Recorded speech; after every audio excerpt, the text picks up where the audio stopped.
Assalamualaikum warahmatullahi wabarakatuh. Bismillahirrahmanirrahim. Alhamdulillahi rabbil alamin. Wa bihi nasta'in ala umuri dunya wa din. Wassalatu wassalamu ala ashrafi anbiya wal mursalin wa ala alihi wa sahbihi wa man sara ala nahjihi bi ihsanin ila yaumi din wa ba'd. Allahumma salli wa sallim wa barik wa an'im ala nabiyina Muhammadin wa ala alihi wa sahbihi ajma'in. Allahumma inna nas'aluka ilman nafi'a wa na'udzubika min ilmin la yanfa'. Allahumma 'allimna ma yanfa'una wanfa'na bima 'allamtana. Allahumma aslih lana umurana kullaha wa aslih wulata umurina wa umura sya'bina wa baladina wa ansurna wal muslimin al madhlumina fi Filastin wa fi kulli makan. Alhamdulillah, kita panjatkan puji dan syukur kita kepada Allah Tabaraka wa Ta'ala atas nikmat yang Allah berikan kepada kita, sebagaimana salawat dan salam semoga tercurah kepada Rasulullah SAW beserta para keluarga, para sahabat dan orang-orang yang istiqamah berjalan di bawah naungan sunnah beliau sampai hari kiamat kelak. Kita meminta kepada Allah dengan nama-nama yang husna dan sifat-sifat yang maha mulia, Allah Subhanahu wa Ta'ala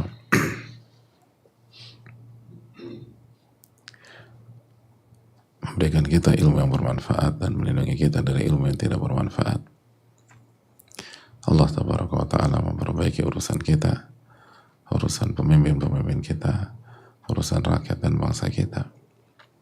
Allah Tabaraka wa Ta'ala menolong kita dan saudara-saudara kita khusus yang terzalimi di Palestina dan berbagai macam tempat. Allah Maha berkuasa atas segala sesuatu.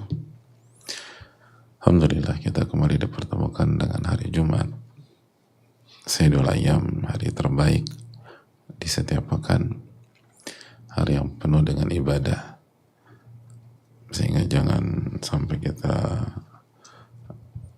melewatkan hari ini. Bagi laki-laki jangan sampai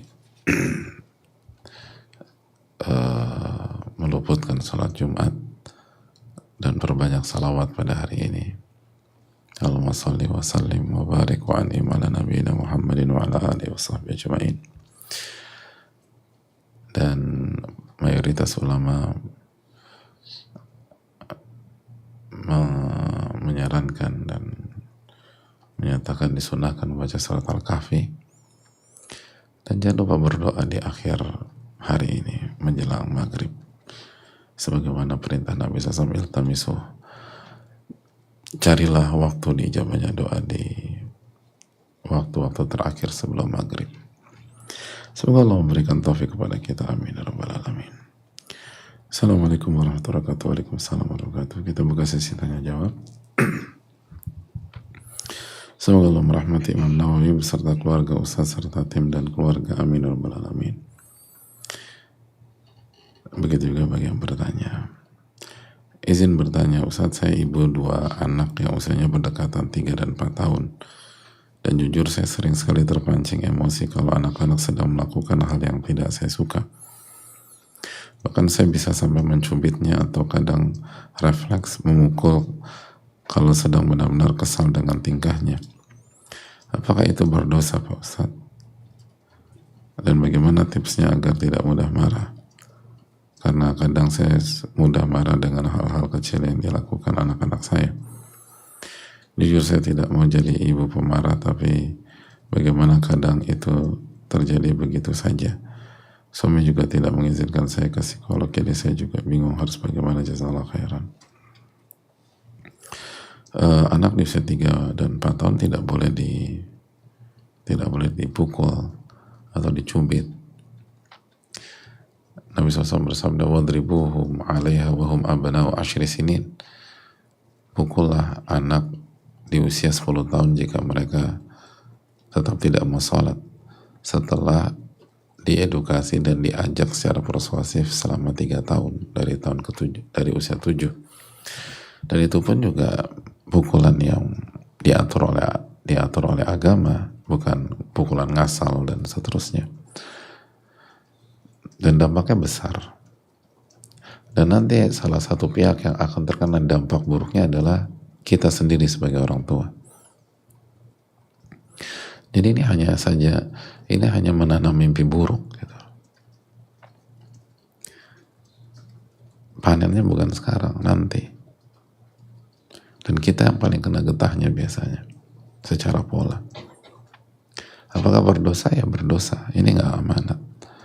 Allah melarang kita mukul, kita mukul. Allah melarang kita mencubit, kita mencubit. Walaupun anak itu akan kembali ke kita pada saat ini. Jadi sekali lagi berdosa. Dan bukan hanya dosa parsial, dan artinya bukan dosa yang dampaknya tuh simple gitu. Ada dosa-dosa, udah istighfar, taubat, selesai. Tapi ini enggak. Ini dampak physical abuse ke anak, atau dampak menyakiti anak secara fisik.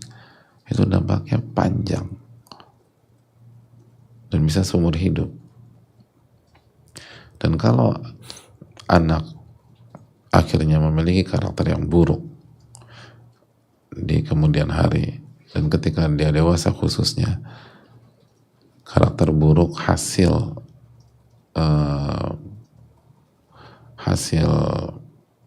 physical abuse atau pukulan atau cubitan orang tuanya itu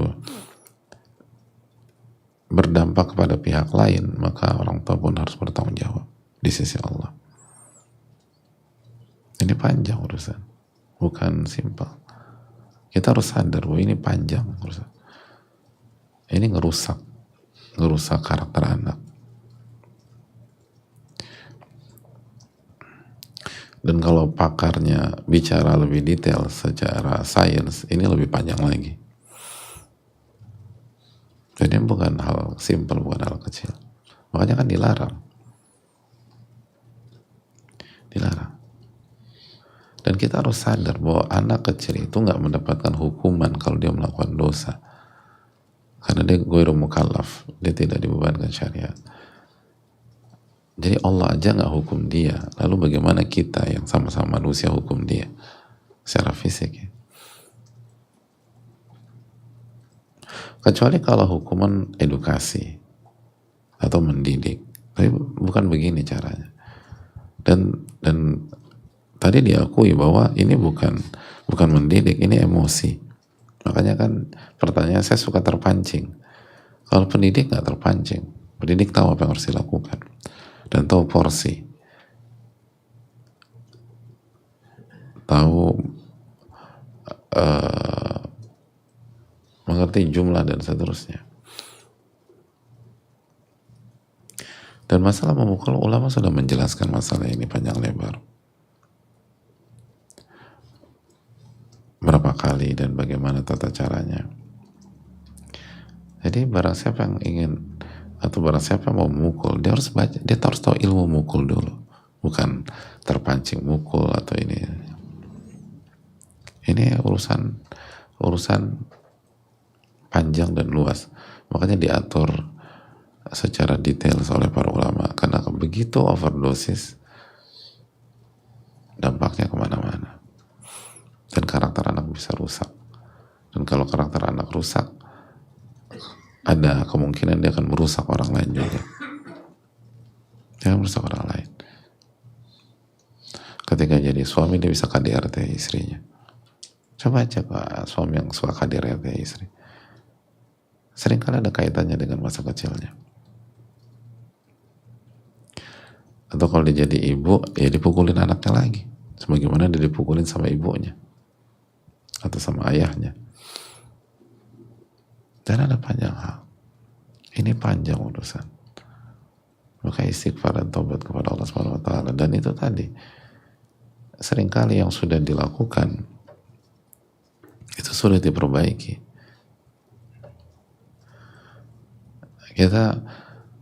Kita memecahkan dengan sengaja misalnya piring atau gelas orang lain, dosa itu. Udah, simple, ganti, selesai masalah. Istighfar, ganti, selesai. Tapi kalau ini urusan panjang, benar-benar panjang. Jangan sampai kita akan menyesal besar nanti. Dan yang lebih ini lagi, biasanya yang paling menderita ke depan orang tuanya juga, karena al jaza min jinsil amal, balasan tergantung jenis perbuatan. Sekarang kan dia nggak bisa ngapa-ngapain, tapi kan hidup berputar, anak akan semakin kuat, kita sebagai orang tua semakin lemah, dan bisa jadi sejarah berulang. Kenapa kita bisa begitu? Karena kita di pihak yang kuat, anak di pihak yang lemah, nggak bisa ngapa-ngapain. Coba kalau kita sebel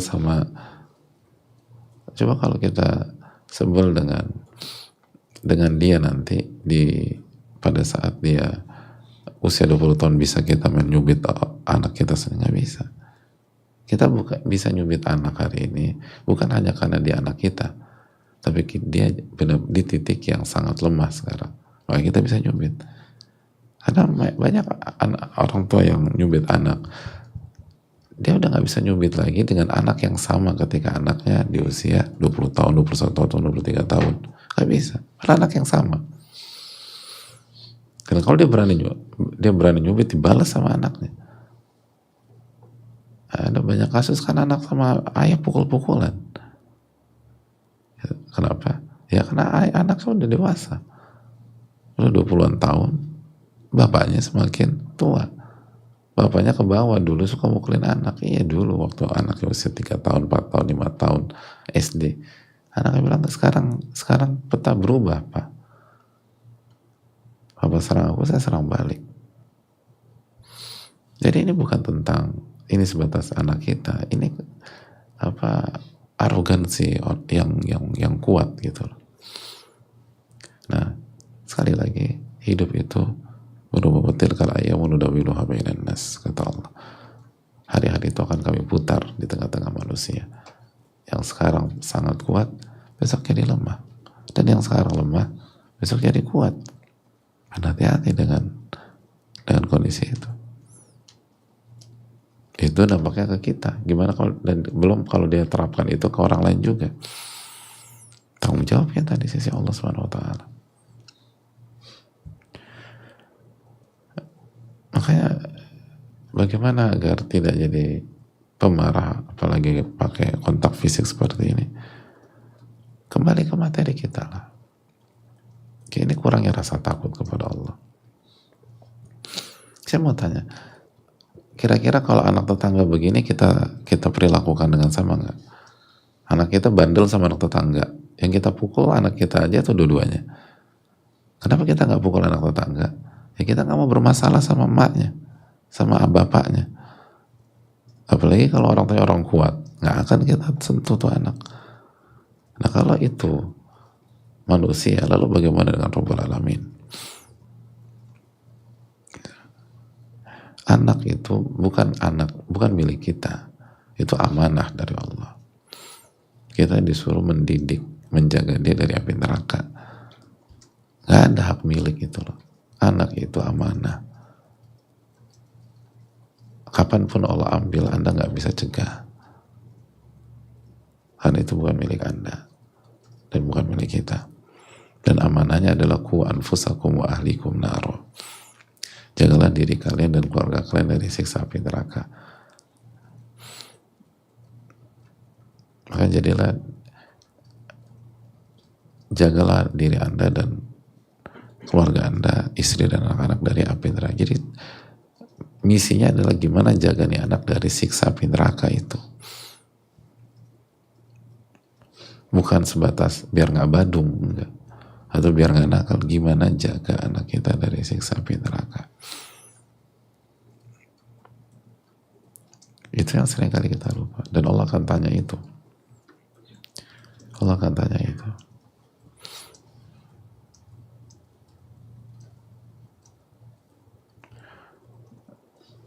Makanya kan sampai di dalam Islam sampai anak menikah aja, kalau anak laki-laki kan orang tua masih bisa kasih masukan, masih bisa arahan.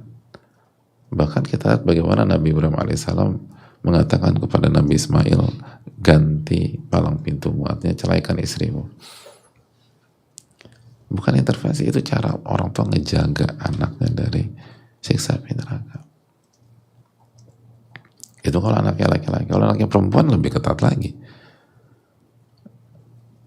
Orang tua harus serahkan anak perempuannya dalam pernikahannya kepada sosok yang bisa melanjutkan tongkat estafet menjaga anak perempuannya dari siksa api neraka.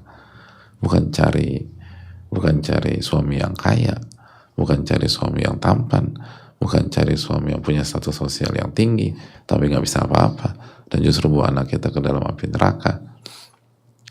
Apalagi kalau kita sadar sebagai orang tua kita banyak lalai, banyak kekurangan, banyak melalaikan amanah. Gimana caranya kita yang melanjutkan tanggung jawab kita pada anak perempuan kita benar-benar yang ngejagain dia dari api neraka, kan itu poinnya. Jadi itulah tugas orang tua, termasuk setelah anak nikah. Gimana ngejagain dari siksa api neraka? Jadi ini yang perlu kita tahu. Jadi ada rasa takut kepada Allah, ada rasa harap, ada rasa cinta kepada Allah. Dan yang berikutnya, kita hal kayak gini lupa menghadirkan niat. Bukankah ketika kita sabar kita dapat pahala? Bukankah ketika kita mengontrol emosi kita dapat pahala? Dan lagi-lagi menghadirkan niat kembali ke tujuan awal.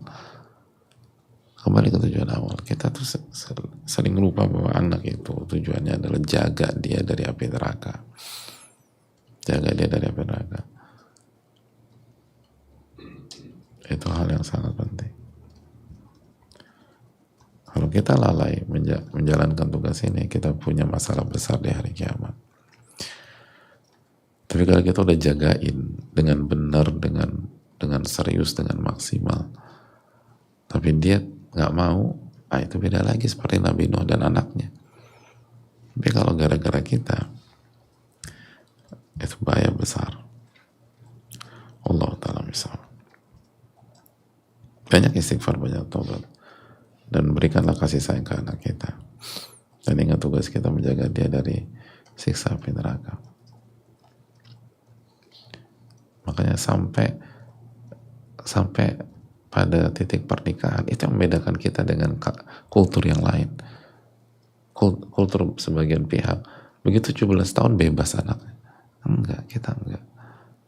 Kita punya konsep keluarga yang sangat solid. Termasuk anak laki-laki. Kalau anak laki-laki kita menikah dengan istri yang arahnya bawa dia ke neraka,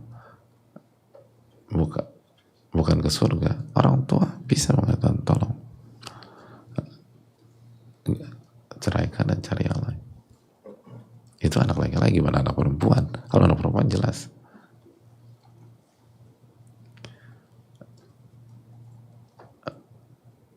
Cari sosok suami yang benar-benar bisa jaga anak perempuan kita dari siksa api neraka. Qu anfusakum wa ahlikum nar.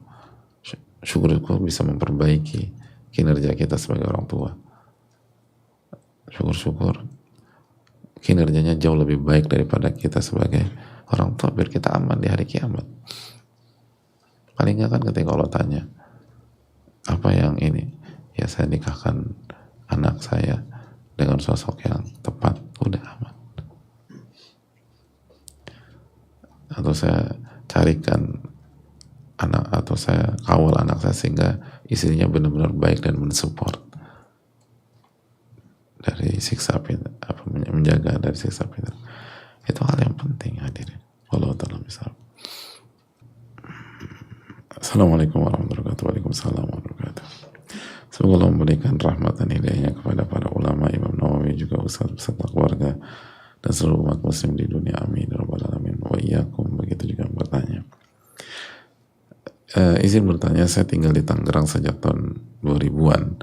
Keluarga saya seluruhnya tinggal di Sumatera, tapi sampai saat ini masih belum mengenal sunnah Rasulullah SAW dan sangat jauh dari agama. Hampir seluruhnya. Bagaimana cara saya agar saudara-saudara saya di sana mau hijrah dan belajar agama secara benar? Mohon petunjuknya Ustaz. Jazakallahu khairan wa barakallahu fiikum. Barakallah. Yang pertama, sekali lagi tugas kita adalah mendakwahi keluarga kita, dan hukum dakwah fardu kifayah.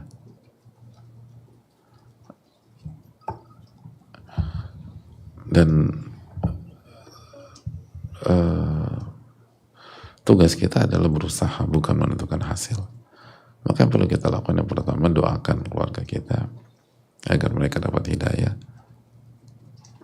Doakan keluarga kita agar mereka dapat hidayah.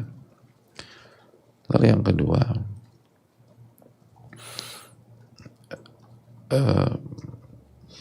kokohkan posisi kita di keluarga dan jadilah orang yang bisa dipercaya. Karena kalau posisi kita nggak kuat di keluarga dan orang-orang dan keluarga kita nggak percaya sama kita, dan bagaimana mereka mau dengar kita? Positioning itu penting. Lihat bagaimana Rasulullah SAW. Beliau adalah Al-Amin. Itu kan hikmah besar. Beliau adalah orang yang sangat dipercaya dan posisinya sangat kuat secara sosial dan secara karakter. Dari karakter semua orang tahu bahwa Rasulullah SAW sebelum diutus sebagai Nabi nggak pernah bohong, nggak pernah dusta, nggak pernah berkhianat, dan punya kualitas yang sangat bagus, pebisnis yang handal, dan sebelumnya pengembala kambing yang jago. Reputasi beliau kuat. Dan secara keluarga beliau adalah beliau adalah cucu dari Abdul Muttalib, tokoh besar. Beliau adalah kakek dari Abdul Muttalib. Semua orang tahu beliau adalah keturunan Nabi Ibrahim alaihissalam, dari jalur Nabi Ismail alaihissalam. Jadi dari darah biru Nabi SAW. Artinya positioning beliau sangat kuat. Lalu itu ditunjang dengan kinerja. Yang jadi masalah sebagian kita, positioning gak kuat dan track record gak bagus. Track record tidak bagus.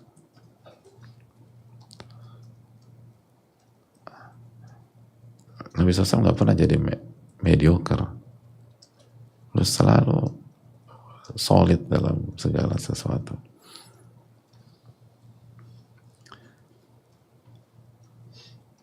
Selalu totalitas, punya work ethic yang bagus.